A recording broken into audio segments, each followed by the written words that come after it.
கண்ணை மறைக்கின்ற காலம் வரும்போது தருமம் வெளியேறலாம்.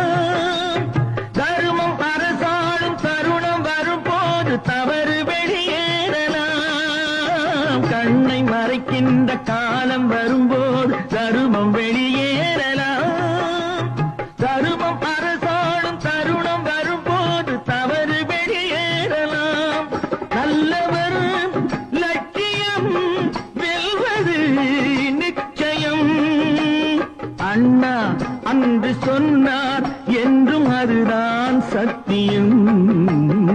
அண்ணா அன்று சொன்னார் என்றும் அதுதான் சத்தியம். ஒரு தாய் வயிற்றில் வந்த உடன் பிறப்பில் கொஞ்சம் பிரிவு வந்தால் பின்பு உறவு வரும்.